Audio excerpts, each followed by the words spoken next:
네, 검찰의 2차 인사가 임박한 가운데 여러 가지 내용들이 검찰 내부에서 흘러나오고 있습니다. 김태일 기자가 얘기한 대로 원탁 테이블, 총장의 집무실에 있는 원탁 테이블을 최근에 뺐다라는 얘기가 한 언론 보도로 나왔는데, 자, 이 해석이 어떤 해석입니까? 그렇습니다. 이제 윤석열 총장 집무실에 큰 원탁 테이블이 있었는데 이걸 이제 작은 테이블로 교체해라 이렇게 지시를 했다는 거죠. 이 원탁 테이블이 어떤 거냐면 기존에 이제 참모들하고 장시간 회의를 하던 이런 장소로 알려지고 있는데 지난번 이제 검찰 인사로 측근들이 모두 자천된 상황에서 이 측근들이 회의하던 이제 원탁을 빼라고 하니까 여러 해석들이 나오는 거죠. 윤 총장이 이제 새로운 참모진이 대검에 근무한 이후에 이 개별 사안에 대해서 필요할 때만 보고를 받겠다 이렇게 홍보한 것으로 알려지고 있습니다. 이제 과거 측근들하고 장시간 논의하고 수기하던 뭐 이런 걸 이제는 하지 않겠다 이런 의미로 해석이 되고요. 새 참모진을 대하는 태도에 변화가 있는 거 아니냐 이런 관측들도 좀 나오고 있습니다. 그러면 윤석열 총장이 기존 참모진과는 원탁 테이블에서만 회의를 하고 원탁 테이블 말고도 총장 집무실 안에 이제 소파 의자가 있잖아요. 소파 의자에서는 대화를 안 했어요? 아니요, 기존에 알고 보면 이 원탁 테이블에서도 뭐 장시간 논의를 하고 이 소파에 앉아서도 뭐 여러 가지 논의를 했는데 이제 원탁 테이블을 빼고 뺀 걸 보고서 이제 그전처럼 이렇게 뭐 장시간 참모들하고 장시간 논의하는 건 이제 없겠구나 이런 이제 해석이 나오는 거죠. 자신의 측근들을 대거 내보내면서 이제 새로운 참모들하고는 짧게 얘기하겠다 그런 의도로 원탁 테이블을 뺐다. 이게 이제 저 기사의 요지인 건가요? 그렇습니다.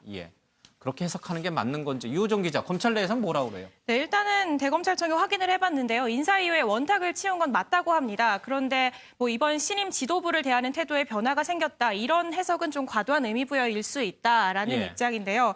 실제로 이 최초 보도한 매체에서는 자신을 가까이 보자 하던 이 핵심 참모들이 모두 교체되면서 이제는 간단한 보고만 받겠다는 것 아니냐 이런 관측까지 실렸는데요. 이렇게 연계시키는 건 좀 무리일 수 있다고 설명을 했습니다. 실제로 예전에도 이 작은 원탁 테이블에 서서 보고를 받기도 하고요. 소파에서 보고를 받기도 했다고 합니다. 그렇기 때문에 뭐 지금도 길게 보고를 받는 거는 필요하면은 길게 보고를 받고 있다고 하니까 어디서 어떻게 보고를 받는 것인지 굳이 의미 부여할 필요는 없지 않을까라는 입장입니다.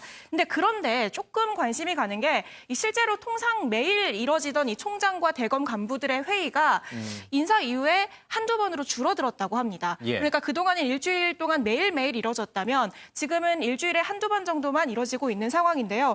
이를 두고 해석이 여러 가지가 나옵니다. 지금 이제 인사철이기 때문에 업무 인수인계랑 뭐 적응에 신경을 쓰라는 의미일 수도 있고 아니면 혹시 이 보도처럼 뭐 법무부가 새로 임명한 간부들과는 장시간 회의를 하지 않겠다는 제스처다. 뭐 이런 해석들로 이제 엇갈리고 있는 상황입니다.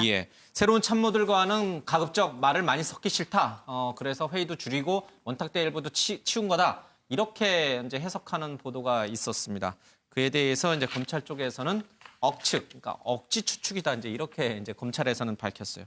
그러니까요, 총장의 넥타이 색깔이 바뀌거나 총장의 뭔가 이렇게 뭐가 하나 외모가 바뀌거나 아니면 심지어 집무실에 있는 사무 기기가 하나 뭔가 바뀌면은 그걸 가지고서 꼭 해석을 하는데 좀 과도한 것 같아요. 물론 과도한 측면이 있죠. 근데 다만 이제 지난 1월 그 8일 날 인사가 그 윤석열 검찰총장의 수사를 지휘하는 측근들이 다 바뀌었잖아요. 그리고서 이번에 새로 온 사람들은 윤석열 총장하고 직접적인 그 관계는 좀 친분은 높지 않은 사람들이에요. 그리고 검찰 개혁에 대해 생각이 좀 다른 사람들이기도 해요. 그러니까 테이블을 바꿨는데 해필 요때 바꿨느냐. 그러니까 바로 측근들하고 이제 대화를 별로 하지 않겠다는 뜻 아니냐. 그래서 좀 구설수가 나오는데 뭐 검찰에서는 뭐 그거는 아니라고 해명을 하니까 그렇게 좀 과도하게 해석할 건 아니다 이런 생각이 듭니다.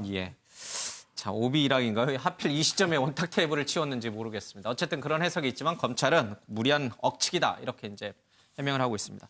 어제 저희들이 프레스룸에서 검찰과 새로운 참모진들 등 간의 관계에 대해서 이제 여러 가지 얘기를 좀 하는 와중에 새 참모진들로부터 이 윤석열 총장이 보고받는 것을 피하기 위해서 직접 실무진 부장급 검사한테 직접 직보를 받는다라는 한겨레 보도를 인용해서 저희들이 방송을 전해드린 적이 있었는데 어제 그 보도 내용이 사실은 오보였다는 거죠? 그렇습니다. 어제 저희가 이 시간에 이제 김태현 서울중앙지검 공공수사 2부 부장검사가 이 상관인 이성윤 서울중앙지검장 그리고 배용은 대검 공공수사부장을 뛰어넘어서 윤석열 총장에게 직보를 한다. 이 내용을 이제 저희가 보도를 인용해서 전해드렸는데 이후 대검에서 입장을 전해왔습니다. 이 김태훈 부장검사는 어떤 형태로든 윤 총장에게 직보한 적이 없다. 이렇게 알려왔기 때문에 이 부분은 좀 바로잡겠습니다. 예, 김태은 대검 중앙지검 공공수사 2부장한테 직접 직보를 받고 윤 총장이 직접 지시를 내는 그런 직보 시스템은 아니다. 그렇습니다. 예, 총장이 그런 받은 적 없다. 이렇게 해명을 했군요. 예, 저희도 뭐 한겨레 신문 보도를 인용하긴 했습니다만은 좀 잘못된 내용이 있어서 바로 잡겠습니다. 이번 상갓집 항명에 대해서 여러 가지 얘기들이 좀 있습니다. 이게 의도된 것이냐 아니냐 뭐 여러 가지 말들이 좀 많은데 황희석 전 법무부 인권국장, 그러니까 조국 전 장관이 법무장관이 되면서 전격 발탁한 외부 인사죠. 인권국장하고 최근에는 뭐 검찰의 꽃이라고 불리는 법무부 검찰국장 물망에도 올랐었던 인물인데 이분이 언론 인터뷰에서 약간 의미심장한 얘기를 좀 했어요. 네, 그렇습니다. 그러니까 박상기 전 법무부 장관 시절에 이제 임용이 됐고요. 최초의 비검사 출신 인권국장이고 조국 전 장관이 임명되면서부터는 검찰개혁 추진 단장 맡았고 이번에 검찰국장 물망까지 올랐었는데 어쨌든 지금 그만뒀고요. 그런데 이제 이분이 이야기하는 게 뭔가 좀 일련의 흐름이 있는 것 같다. 뭔가 생각의 공유가 있는 것 같다라고 이야기하면서 세 가지 사건을 들었습니다. 이성윤 서울중앙지검장이 취임했을 때 부하 직원이 그 앞에서 윤석열 총장의 취임사를 읽으면서 뭔가 망신을 준 어떻게 보면 망신이라고 볼 수 있는데 그 사건부터 시작해서 그다음에 이제 김웅 검사가 수사권 조정에 대해서 사기극이라고 표현하면서 그만뒀잖아요, 회사를. 그러니까 이제 검찰직을 그만뒀고 그리고 이제 마지막으로 하나 들었던 게 주광덕 의원이 폭로한 그 문자 사건 그 부분인데 그 세 가지 사건이 어떻게 보면 일종의 어떤 암묵적이든 묵시적이든 명시적이든 일종의 서로 간의 공감 속에서 뭔가 의도를 가지고 좀 이어지는 흐름같이 보인다라는 뉘앙스로 이야기를 했는데요. 한번 직접 들어보시죠. 있어요. 기소 여부나 수사에 대한 뭐 어떤 판단은 의견이 다를 수 있지만 그것을 과연 상갓집에서 술 마시면서 또 특정한 사람이 다른 사람에게 따지듯 또 대들고 뭐 이런 문제로 비화되는 게 과연 옳은가. 추미애 장관께서 이게 추태라고 말씀을 하셨더라고요. 그렇죠. 그런 추태들이 사실 적절하지는 않았다고 저도 보죠. 당연히 좀 문제가 있는 행동이고요. 단순 해프닝은 아니라고 봅니다. 느낌적 느낌이라는 말을 누군가 쓰더군요. 저도 그 표현을 쓴다면 좀 생각의 공유들이 있는 게 아닌가라는. 그러니까 이 세 가지 사건을 일으킨 사람들이 암묵적이든 아니면 명시적이든 뭔가 일종의 서로 공감을 해서 이런 일들을 좀 쭉 이어나가고 있는 게 아니냐. 그러면서 이제 그렇다면 일종의 기획 작품이란 얘기냐라고 하니까 뭐 비슷하다. 서로 이제 마음속의 교류 속에서 생각들의 공유가 있는 게 아닌가라는 정도의 느낌이 든다. 그러면서 단순 해프닝은 아닌 것 같다라고 이야기를 했습니다. 느낌적 느낌. 그러니까 사실은 이심전심이라는 거죠. 뭐 이렇게 말로 우리 이렇게 하자라고 공모를 한 건 아니지만 서로 마음속에서 이런 공감대가 형성이 돼서 느낌적 느낌으로 서로 일사불란하게 이렇게 항명하는 듯한 그런 모양새를 취한 것이다. 이게 이제 황희석 전 법무부 인권국장의 주장이군요. 지금 이 상갓집 항명 사태를 최초 보도한 게 이제 SBS 기자잖아요. 그 기자는 뭐라고 그럽니까? 그러니까 쉽게 말하면 이게 정말 기획된 거라면 상갓집에 언론사 기자들이 있는 걸 알고 일부러 이제 그런 항명하는 듯한 인상을 풍겼다라는 얘기가 되는데 그 기자는 뭐라고 그럽니까? 네, 이 기사를 쓴 본인이 직접 SNS에 입장을 밝혔는데요. 이 양 검사가 이 기자들이 있다는 것을 인식하고 일부러 뭐 이런 얘기를 했는지는 양 검사의 마음속에 들어가 보지 않아서 모르지만 일단 본인이 미리 계획을 해서 본인이 섭외된 것은 터무니없는 주장이라고 해명을 했습니다. 그러니까 앞에 황정당장도 얘기를 했듯이 느낌적인 느낌이다. 이 말 자체가 사실 본인의 추측이지 않습니까? 그래서 실제로 이 장례식장에서는 이 매체 외에 다른 한 3-4개 매체의 기자들도 있었다고 하고요. 또 실제로 저도 취재 경험을 조금 얘기를 하자면 검찰뿐 아니라 이 모든 출입처의 기자들이 취재하면서 만난 사람들의 상가에 가는 경우는 덜어 있습니다. 그리고 또 여기서 들은 얘기가 실제로 기사화되는 경우도 있기 때문에 이런 점들을 좀 이 해당 기자도 얘기를 했더라고요. 그리고 뭐 조금 놀란 점은 뭐 기사의 가치 판단이 문제가 있다거나 뭐 반론이 충분히 담기지 않았다. 아니면 뭐 허위 사실에 들어갔다. 이런 비판이 아닌 뭐 검찰발 기사라는 이유로 기자가 직접 보고 쓴 기사까지도 이 취재 경위와 의도를 의심받는 이 모습은 아무래도 지금 언론에 대한 신뢰가 떨어졌기 때문에 이런 나오는 얘기들이 아닌가 싶어서 좀 안타까움도 같이 들었습니다. 모르겠습니다. 검찰 내에서 정말 검찰 인사와 관련해서 또 추 장관에 대해서 여러 가지 좀 불편한 심기가 있고 그것이 검사들이 마음속에 공유하고 있기 때문에 이런 일련의 사건들이 쭉 이어져서 발생하는 것인지 그래서 황희석 전 국장의 주장처럼 이것이 일종의 기획된 것일 수도 있는지 잘은 모르겠습니다만은 객관적인 근거만 놓고 보면은 이 기획설이라는 것은 조금 터무니없다는 생각이 들어요. 사실 지금 주광덕 의원의 문자 메시지 공개도 강남일 대검 차장의 문자가 이성현 중앙지검장에게 전달된 거였잖아요, 그렇죠? 그게 지금 이 주광덕 의원에게 전달되는 과정에서 뭔가 기획이 있었다라고 보기에는 굉장히 어려운 측면이 많이 있거든요. 그렇습니다. 이거 뭐 조금 전에 기자가 밝힌 것처럼 마치 이거를 꾸며놓고서 기자를 그 상가집으로 불러서 일부러 했다거나 이런 건 좀 아닌 것 같고요. 뭐 저도 뭐 취재 활동을 하면서 이것도. 그렇습니다. 뭐 저도 이제 취재 활동을 하면서 상가집을 많이 가지만 글쎄요, 이 경우 같은 경우에 아마 기획을 해놓고 기자를 일부러 불렀다. 그래서 저는 조금 동의하기 좀. 아무리 뭐 언론 신뢰도가 많이 땅에 떨어지고 기획이란 말까지 있습니다만 이렇게 기자들이 검찰에 이용당할 정도로 어리석지는 않아요. 그렇습니다. 그렇죠? 그러니까 이 기획설은 조금 좀 터무니없는데 어쨌든 검찰 내에 여러 가지 최근에 이 검찰 인사와 관련해서 불편한 심기가 전방위적으로 간부들을 중심으로 있는 것은 좀 분명해 보이는 것 같습니다. 자, 그런데 이 상가집에서 있었던 일이 항명인지 아니면은 정말 이 후배 검사가 선배 검사에게 상관에게 할 수 있는 일종의 항의성인지 사실 해석의 차이가 좀 있을 것 같긴 해요. 그렇습니다. 이 부분에서도 또 의견이 분분합니다. 근데 좀 아까 제가 이제 발제에서도 말씀드렸다시피 어떻게 보면 말하는 사람 입장하고 이 듣는 사람 입장하고 좀 입장이 다를 수가 있거든요. 예를 들면은 듣는 사람 입장에서는 이 후배 검사가 이 자신의 발언에 대해서 뭐 조목조목 따지고 대드니까 이게 항명이다 이렇게 생각할 수도 있는 거고요.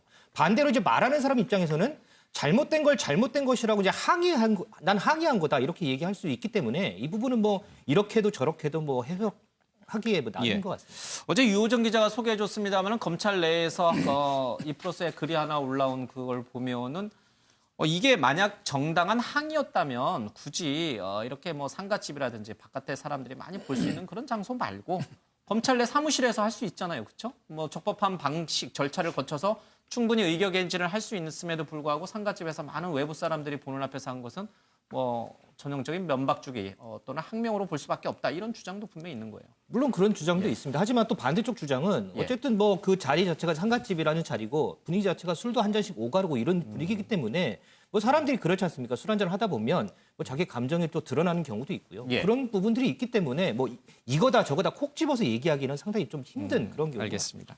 어쨌든 검찰이 기소를 할지 말지 여러 가지 결정을 내리기 전에 내부에서 검토 회의를 하겠죠. 이 검토 회의에서 뭐 선배 검사와 후배 검사 또 상관과 부하가 치열하게 이제 뭐 논의를 벌칠 수 있는데 이 논의 과정이 사실은 외부에 드러나면 안 되는 거거든요. 어떤 검사가 이것을 찬성했고 어떤 검사가 반대했는지는 검찰 내에서만 얘기가 돼야지 밖으로 전달되면 안 되거든요. 그래서 이 양 검사의 이런 항명 사태가 부적절했다는 의견이 좀 많은 것 같습니다. 그렇죠. 뭐 상가집에서 언론사들도 다 보고 있는데 뭐 좀 자기 상급자에 대해서 저렇게 한 10분간 격렬하게 뭐 얘기한 거는 뭐 품위나 이런 거에 비해서 적절하지는 못하죠. 하지만 이 갑론을박, 검찰 개혁, 검찰의 업무를 두고 갑론을박 서로 논쟁하고 이런 건 굉장히 좋은 거예요. 그래야지 조직이 발전하죠. 그래서 저는 항명이다, 항의다 하는데 이거는 항명은 아닙니다. 항명은 적법한 절차에 의해서 결정된 거를 그거 아니라고 말 안 듣고 뒤집는 게 항명이에요. 이거는 결정된 건 오히려 윤석열 검찰총장이 그 자리에서 이건 조국 기소 쪽으로 결정을 했잖아요. 그러니까 결정된 게 위에 상사인 그 심재철 그 검사장, 부장이 결정한 게 받아들여지지 않았어요. 그러니까 항명이라 하면 정당한 절차에서 반기든 거 이게 항명이고 항의는 자신의 못마땅한 생각이나 반대의 뜻을 내세우는 거죠. 그러니까 이거는 항의라고 봐야죠. 그러니까 1월 8일 검찰 그 검사장급 대대적인 인사 그 이후에 조국 관련 수사, 유재수 감찰 무마, 울산시장 선거 개입 의혹 이 수사에 관여하고 있는 책임자들을 다 교체하고 좌천시킨 게 이게 검찰 개혁에 맞느냐 안 맞느냐 여기에 대해서는 검찰 내부에서는 꾸준한 토론과 논쟁이 있어야지 오히려 발전한다 이런 생각이 들고 또 하나 좀 이해해 줘야 되는 게 포탄주 문화가 제일 강한 데가 검찰하고 언론이거든요. 검찰도 우회한테 많이 들이받아요. 언론사도요. 편집국장방을 발로 많이 찹니다. 저도 많이 차봤고. 그러니까 일반 기업에 있는 사람들은 윗사람에 대해서 저렇게 항의하는 거 이해 못할 텐데 검찰하고 언론하고 비슷한 점이 윗사람이 결정한 것에 대해서 잘 들이받는다는 것, 그런 특수성도 물론 뭐 품위상 좋은 건 아닙니다만은 그런 정도의 어떻게 보면 관례적으로 용인된 면도 좀 있었다. 이런 면은 좀 설명드리고 싶습니다. 알겠습니다. 이번 사태를 두고서 해석의 차이가 분명히 존재하고 있는 것 같습니다. 정치권은 어떤 반응인지 화면으로 보겠습니다. 검찰로서 또 국민의 엄정한 사법기관의 종사자로서 정제된 표현이었는가 명백히 비판할 지점이 있고요. 사회로 흘러나와서 네. 국민들한테 논란거리가 되고 있는 점은 비판받을 점이 있다. 심재철 부장한테 수사 기록을 읽어봤느냐, 당신이 검사냐 라고 한 검사들이야말로 진정한 검사입니다. 추미애 장관이야말로 추태를 부리고 있는 것입니다. 추미애 장관은 이미 마카파의 여왕이란 별명을 얻었습니다. 심 부장은 당장 사퇴해야 합니다. 기자들 앞에서 그러한 싸움을 하는 것은 하극상이죠. 그래서 저는 이후야를 막론하고 추미애 장관은 징계 조치를 해야 된다는 대단히 잘못된 일로 반드시 추상 같은 징계가 있어야 된다. 뭐 징계 얘기 나오긴 합니다만은 양 검사 어제 저희가 사실은 뭐 사퇴 가능성도 있다 이렇게 얘기는 했습니다만은 본인은 아니죠? 예. 네, 좀 정정을 하지만 조금 더 확인을 해본 결과 이 사표를 내거나 그만두지는 않을 거라는 게 이 주변 동료들의 입장이고요. 예. 근데 관련해서 인사가 남은 만큼 인사 결과를 조금 지켜봐야 할 것 같습니다. 알겠습니다. 최은미 기자, 어제 검찰 인사위원회 개최됐고 오늘 이제 국무회의에서 검찰 직제 개편안도 통과가 됐어요. 23일 날 내일 모레 인사가 있을 텐데 아마 태풍급으로 좀 갈까요? 네, 일단 검찰 인사위원회 어제 오후에 열렸던 검찰 인사위원회에서는 일단 인사의 폭을 좀 최소화해라라는 권고를 했습니다. 지금 수사 중인 사안들이 있기 때문에 이 중간간부급 관련해서는 좀 인사를 최소화했으면 좋겠다라는 의견을 법무부에 전달을 했고요. 법무부에서는 일단 뭐 그 권고안을 전제로 해서 인사를 하게 될 텐데 일단 인사에 대해서 원칙을 천명을 했습니다. 조직 내 엘리트주의를 깨겠다. 지금까지 기존 검찰 인사를 조직 내 엘리트주의로 규정을 했고요. 그러니까 아마 지난번에 윤석열 검찰총장이 했던 인사, 윤석열 사단을 대거 배치한 어떤 특수부 출신의. 그렇죠. 특수부 출신의 엘리트라고 불리던 검찰 인사들을 대거 배치한 어떤 그 인사를 엘리트주의로 규정을 하면서 여기서 살피해서 형사 공판 업무, 민생과 직결된 업무를 맡아왔던 검사들을 우대하겠다라는 방침을 세웠습니다. 그렇기 때문에 이제 아마 그 안에서 이제 인사가 있을 텐데요. 어느 정도 폭이 될 것이냐가 관심이고 그리고 더 관심이 있는 게 사실 그 부분이죠. 지금 현 정부를 향한 수사를 하고 있는 이 수사팀에 대해서 어떻게 조치를 할 것인지 이제 그 부분이 관심인데 내용을 좀 지켜봐야 될 것 같습니다. 23일 날 인사가 있다. 문 대통령이 오늘 국무회에서 악마는 디테일에 있다라고 하면서 여러 가지 법제 시행과 관련해서 또 인사와 관련해서 좀 더 신중하고 객관적으로 해줄 것을 주문하기도 했습니다.